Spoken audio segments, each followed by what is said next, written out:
In 2011, this amazing discovery was unearthed. A diary my grandmother had written some 42 years before was returned to her, and she was giving me the responsibility to decide what to do with it.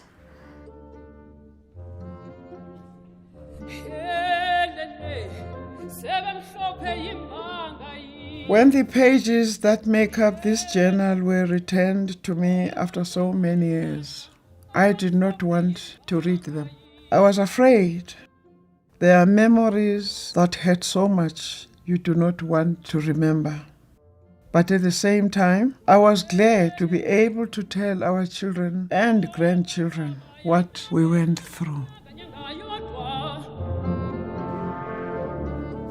When I was held in solitary confinement, I was held in the death cell in Pretoria. First thing you do when you get into the cell is to with that at least you have a pin or something on you, so you can scratch the calendar on the wall.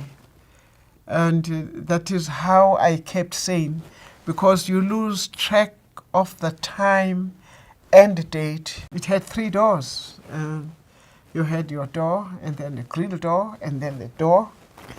And the sound of those keys, you would hear the first door opening, the sound of the clinging of those keys, was part of the torture system. And each time, when you have just come to prison, each time they did that, it opened the cell. It hit you right into your heart. My grandfather wrote to my mother and my aunt to reassure them that everything will be okay, even under the circumstances of both of them being virtually orphans. My darlings, once again our beloved mommy has been arrested, and now she and daddy are away in jail. My heart bleeds as I think of her sitting in some police cell, 24 hours of the day, longing for her little ones. We have a brave and determined mommy who loves her people with all her heart. She gave up pleasure and comfort in return for a life full of hardship and misery. I remember at some stage when my sister and I were asleep, we were actually removed from the bed and they searched under the mattress. I remember things like that, and they would actually take my mother and go off with her without a care as to who we'd be left with.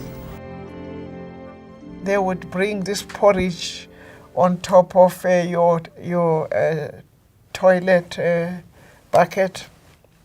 They turn the bucket upside down, they put your food there, and the wardress stands at the door and kicks in the bucket. Couldn't even serve you with their hands, because that would lower their dignity. That is the extent to which they dehumanized you. I reached a point, I think a threshold, where the body could not take the pain anymore, and then I would faint. And when they threw a bucket of water to wake me up, it didn't matter that I was soaking wet. I got up, I was so refreshed, and I started fighting all over again. They can rather take my life, I don't care. But I will fight to the last drop of my blood.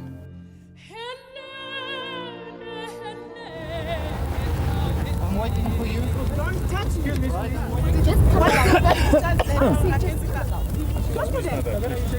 Don't drag me. Thank you very much. Don't drag me. Don't drag me. You may accompany me. I know what arrest means. Don't drag me. I had noticed that the name Winnie was beginning to be forgotten by even my family. Everything was Mandela's wife. I became a nobody. And I had grown up in Pondoland. I had walked tall from my background, from my grandmother and my people of Pondoland, who are a very, very proud proud ethnic group, a group that is known as warriors in the country. And I wanted it known that it was Winnie Mandela and not Mandela's wife. And I will show them that women are going to bring about change in South Africa. And we did.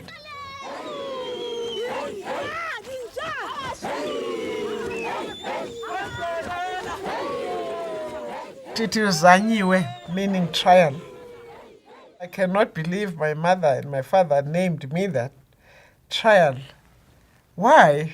At the time a baby is born, what trial were they thinking of? And then I spent all my life in the course of this country on trial.